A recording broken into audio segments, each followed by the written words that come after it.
Okay, welcome back. We have problem 13. We're asked to find an antiderivative here. Now, when you first look at this antiderivative, you're gonna obviously when you're taking antiderivatives, you're looking for different patterns, different rules we need to use, and your first instinct may be: is there a chain I need to offset? Do I need to use substitution? Do I have to use one of those methods? And the fact of the matter is you don't. We have x cubed. We don't have anything that represents a derivative of that. We have the squared here, and if you were taking a derivative, we could use a chain rule. However, we're not taking a derivative. We're taking an antiderivative, and there's no sort of offsetting that we can do. So what we have to do instead is actually factor this out.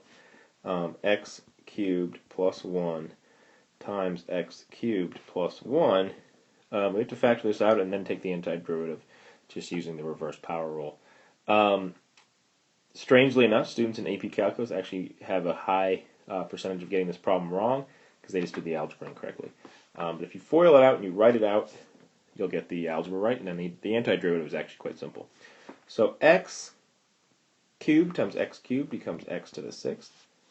X cubed times 1 becomes x cubed, plus another x cubed is 2x cubed plus 1. So this is not the antiderivative, but it's what is being is the integrand. It's what we're taking the antiderivative of.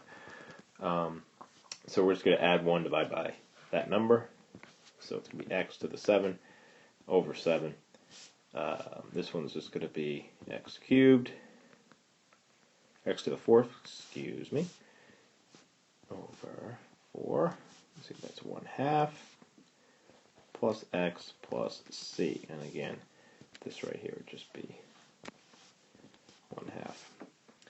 1/2. If we go ahead and look at our answer choices, looks like answer choice B is a perfect fit. And on these problems, just to talk a little bit more about these, we're asked to take an antiderivative.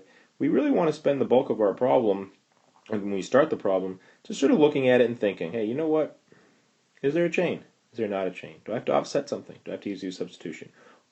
But in the back of your mind, also have the algebra. All right, we'll see you back for problem 14.